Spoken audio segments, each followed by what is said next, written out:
Mabuhay! Isang mapagpalang araw po sa lahat. Ikinagagalak ko ang inyong pagdalo sa klaseng ito mula sa ikapitong baitang sa asignaturang Pilipino. Ako si Ginoong Edwin Caparal. Ang ating layunin sa araw na ito ay naihinuha ang kaugalian at kalagayang panlipunan ng lugar na pinagmulan ng kwentong bayan sa mga pangyayari at usapan ng mga tauhan. Ito ay mula sa Week 1, pinagmulan ng kwentong bayan, pahina 7 hanggang 9 sa ating module. Alamin muna natin kung ano nga ba ang kwentong bayan. Ang kwentong bayan ay bahagi na ng ating katutubong panitikan, nagsimula bago pa man dumating ang mga Espanyol.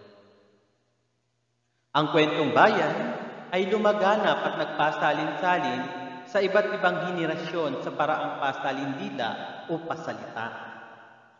Karaniwan, ang kwentong bayan ay nagmula sa bawat puok na naglalahad ng kaugalian, tradisyon at katangi-tanging salaysay ng lugar.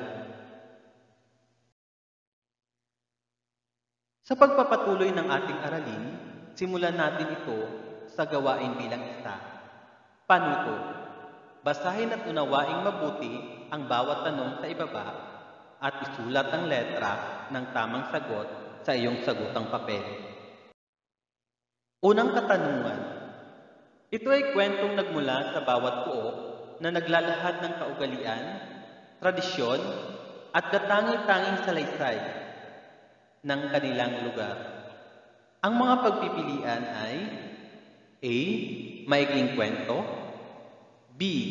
Kwentong bayan, C. Epiko, D. Alamat. Ikalawang bilang. Ano ang masasalamin sa kwentong bayan? A. Tradisyon, B. Paniniwala at kaugalian, C. Kultura ng isang lugar, D. Lahat ng nabanggit. Alam kong nakuha niyo na ang tamang kasagutan, kaya dumako tayo sa susunod na gawain.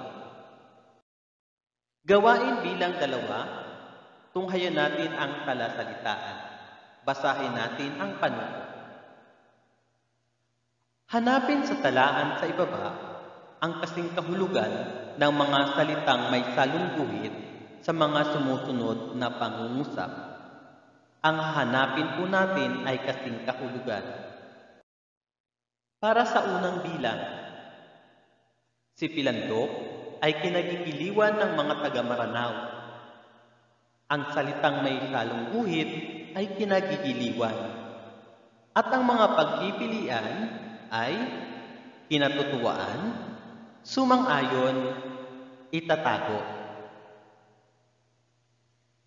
Dumako tayo sa ikalawang tanong. Para sa ikalawang tanong, nanggigilalas ang sultan nang makita si Pilandok sa magarang kasuotan. Ang salitang may salungguhit ay nanggilalas. Ang mga pagpipilian, nagulat, sumang-ayon, itatago. Dumako tayo sa ikatlong katanungan. Ililihim po natin ang bagay na ito, wika ni Pilandok sa sultan.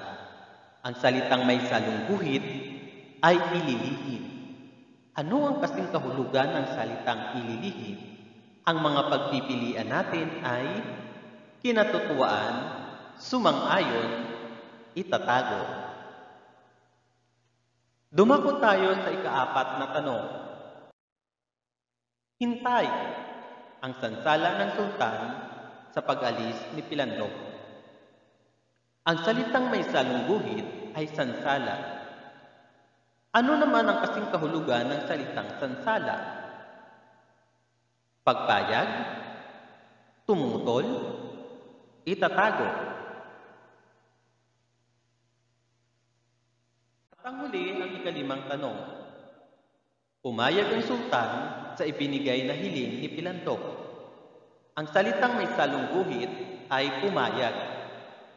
Ang mga pagpipilian, nagulat, sumang-ayon, itatago. Alam kong nasagot mo ng tama ang lahat ng katanungan. Kaya, dumako tayo sa sunod na gawain. Naging sultan si Pilandok, kwentong bayan ng Maranao. Ayan, kung gusto nyong mapanood ang maikling video tungkol sa kwentong bayan na ito, ay nasa ibaba ang link upang mapanood ang kwento. Ngunit kung gusto nyo naman mabasa, kung gusto nyong mabasa ang kwento, ay nasa baba din. Okay, basahin po natin ang kwento. Naging sultan si Pilandok, kwentong bayan ng Maranao. Ang kinagigiliwang buwan ng mga Katagalugan ay may katumbas sa Maranao, si Pilandok. Si Pilandok ay isang nakatulang ikulong sa isang kulungang bakal at itinapon sa dagat dahil sa pagkakasalang kanyang ginawa. Pagkalipas ng ilang araw, ang sultan ay nanghilalas nang makita si Pilandok sa kanyang harap na nakasuot ng magarang kasuotan ng sultan. Nakasukbit sa kanyang baywang ang isang kumikislap na ginintuang taba. Nagtataka ang sultan kung paano nakabalik si Pilandok, gayong ipinatapon niya ito sa gitna ng dagat habang nakakulong sa isang hawla. At ngayon nga ay nakasuot pa ng magara. Sinabi ni Pilandok na siya ay iniligtas ng kanyang mga ninunong naninirahan sa ilalim ng dagat. Ayaw maniwala ng sultan sa kanyang kwento. Ngunit siya ay nakumbinsi ni Pilandok na mayroon ngang kaharian sa ilalim ng dagat. Ang sultan ay naghangad na makarating sa ilalim ng dagat at inutusan niya si Pilandok na ipasok siya sa hawla at dalhin sa ilalim ng dagat dahil gusto niya na makita ang kayamanan. Sinabi ni Pilandok kung paano na ang pamumuno sa kaharian. Mag-iiwan ang kautusan ng sultan na siya ay gagawing pansamantalang kahalili, ngunit sinabi ni Pilandok na dapat ay walang makakaalam tungkol sa kahariang nasa ilalim ng dagat. Kaya dapat ay ibigay na lamang ng sultan ang korona at lahat ng katunayan ng pagiging sultan ni Pilandok. Pumayag naman ang sultan. Ibinigay niya lahat kay Pilandok ang hinihingi at isinakay sa isang bangka. Pagdating sa gitna ng dagat, ay hinagis ang hawlang kinalululanan ng sultan. Kaagad lumubog ang hawla at namatay ang sultan. Mula noon, si Pilandok na ang naging sultan.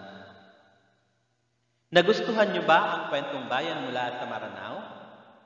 Kung gayon, upang lubos nating maunawaan, dumako tayo sa gawain sa pagkatuto bilang apat. Panuto. Basahin at unawain ang mga tanong at piliin ang tamang sagot. Isulat ito sa iyong sagutang papel. Unang katanungan. Anong sa kultura o kaugalian ng mga Muslim ang masasalamin sa kwentong bayan na naging sultan si Pilandok? Anong kultura o kaugalian? A. Ang pagkakaroon ng kapangyarihan. B. Ang paraan ng kanilang pamumuhay. C. Ang pagkakaroon ng sultan bilang pinuno ng kanilang kaharian. D. Ang estado ng kanilang buhay na tanging mayayaman lamang ang pinapayagang manamit ng kulay ginto at tumira sa malaking bahay. Pag-isipang mabuti kung ano ang kultura o kaugalian ng mga Muslim sa bilang na ito. Sumunod, dumako tayo sa ikalawang bilang. Ano ang mensaheng mapupulot mula sa naging sultan si Pilandok? A. Maging tusos sa lahat ng pagkakataon. B. Huwag maniwala sa mga sabi-sabi. D. Matutong dumiskarte sa oras ng kagipitan at pangangailangan. D.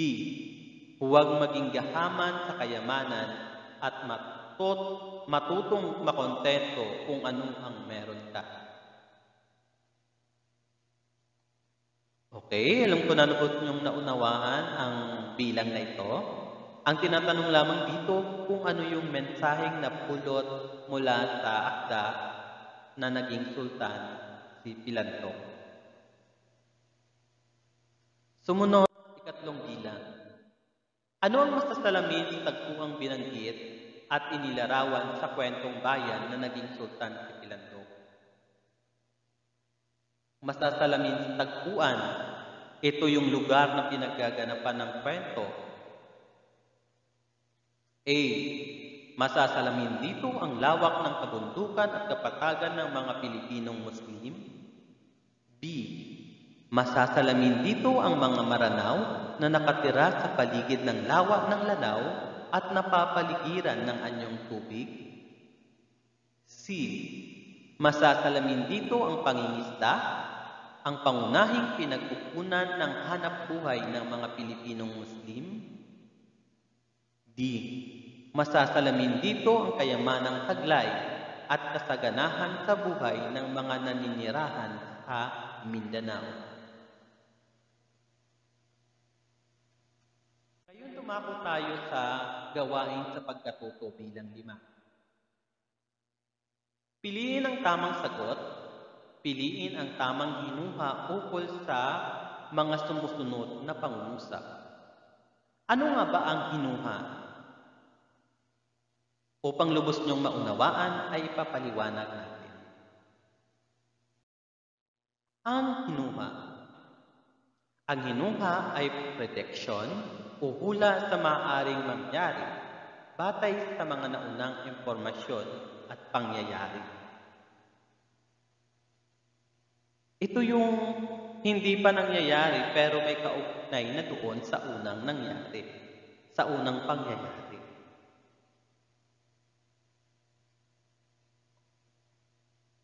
Okay, dumako tayo sa ating mga katanungan. Unang bilang, sinabi ni Pilandok na papaano na ang pamumuno sa kaharian. Anong may hinuha dito sa bilang 1? A. Si Pilandok ay nag-aalala para sa kaharian. B. Si Pilandok ay may galit sa kaharian. C. Si Pilandok ay walang pakialam sa kaharian. D. Si Pilandok ay may balak para sa kaharian. Okay, alam ko na nakuha mo ang tamang sagot. Dumako tayo sa ikalawang bilang. Nang gilalas ang sultan nang makita si Pilandok sa kanyang magarang kasuotan. Ano kaya ang maihinuha natin dito? A. Ang sultan ay natuwa kay Pilandok. B. Ang sultan ay namangha na makita si Pilandok. C. Ang sultan ay natakot nang makita si Pilandok. D. Ang sultan ay may pagmamahal kay Pilandok.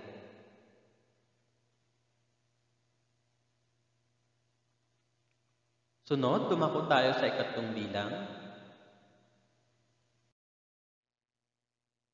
Ililihim po natin ito, wika ni Pilandok sa sultan. Anong may hinuha sa bilang 3? A. Si Pilandok ay may sorpresa sa sultan. B. Si Pilandok ay may balak na masama sa sultan. C. Si Pilandok ay may regalo sa sultan. D. Si Pilandok ay matapat sa sultan.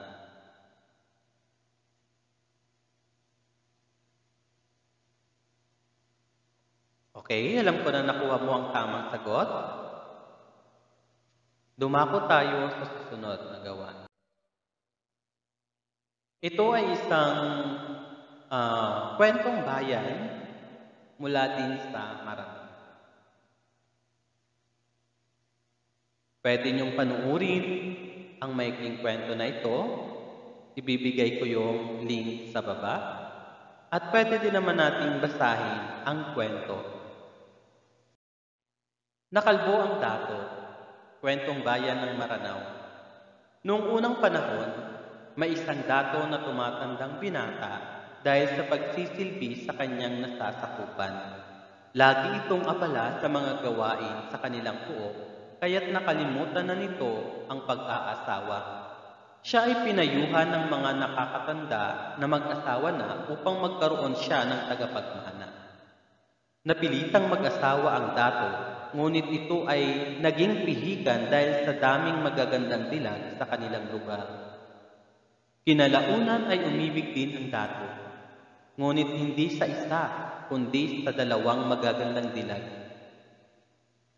Dahil sa walang itulak kabigin sa dalawang dalaga, ay parehong pinakasalan ng dato ang dalawa. Ang isa sa mga ito ay si Jasmine. Siya ay batang-bata at ubod ng lambing. Kahit matanda na ang dato, ay mahal na mahal pa rin ito ni Jasmine. Dahil sa lubos na pagmamahal ni Jasmine sa dato, ay ayaw nitong magmukhang matanda ang asawa. Kaya't sa tuwing namamahinga ito, ay binubunutan niya ito ng puting buhok. Ang isa namang asawa ng dato ay si Farida. Siya ay kaedad lamang ng dato, ngunit ito ay maganda din. Dahil sa kadahilan ng ayaw niyang maging matanda, ay binubunutan niya naman ng itim na buhok ang dato sa tuwing ito ay namamahinga sa tanghali. Dahil sa ipinapakitang kabaitan at pagmamahal na ipinapakita ng dalawa niyang asawa, ay nagalak na galak ang dato. Ngunit gayon na lamang ang pagkagulat nito nang malamang siya ay, nang manalamin siya, nagulat siya at ang nasabi niya, "Kalbo ako!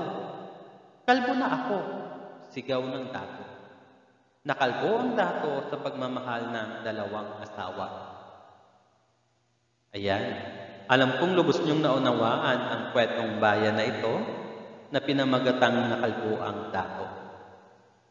Dumako tayo sa gawain bilang 6. Sagutin natin ang mga sumusunod na katanungan. Ano ang kulturang masasalamin mula sa kwentong bayan na pinamagatang nakalbo ang dato? A. Ang pagbumulot ng puting buhok sa mga Muslim ay nakababata. B.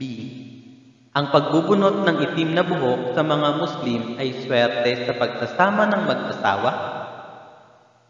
C. Tungkol sa pag-aasawa ng mga Muslim na lalaki na maaaring mag-asawa ng dalawa o higit pa basta kayang sustentuhan ang pangangailangan ng mga ito. D. Tungkol sa pag-aasawa ng mga Muslim na babae na maaaring mag-asawa ng dalawa o higit pa basta kayang sustentuhan ang pangangailangan ng mga ito. Ngayon, alam kong nasagot mo ng tama ang katanungan bilang isa. Dumako tayo sa ikalawang bilang. Ano ang mensaheng nais iparating ng nakalbo ang dato? A. Ang pag-ibig ay walang pinipiling edad. B. Makontento kung ano at sino ka sa buhay. C. May tamang panahon para sa tunay at wagas na pag-ibig, huwag itong madaliin. D. Gagawin ang lahat sa ngalan ng pag-ibig at isusuko ang lahat. Ngayon, dumako tayo sa ikatlong bilang. Ano ang pagkakatulad ng kwentong bayan na naging sultan si Pilandok at nakalbo ang dato? A. Ito ay parehong kwentong bayan mula sa Mindanao. B. Ito ay tumutukoy sa kaugalian at tradisyon ng mga Pilipinong Muslim. C. Ito ay parehong may layuning maglibang at magbigay ng aral sa mga mambabasa. D. Lahat ng nabanggit.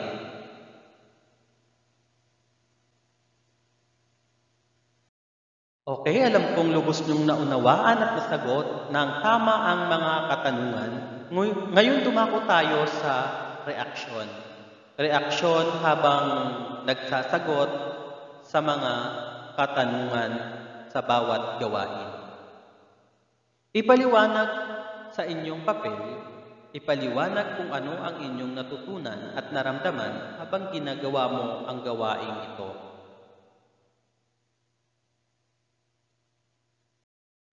At huwag kalimutang isabuhay ninyo ang mga aral na napulot sa kwentong bayang ating tinalakay. Hanggang sa muli, maraming salamat.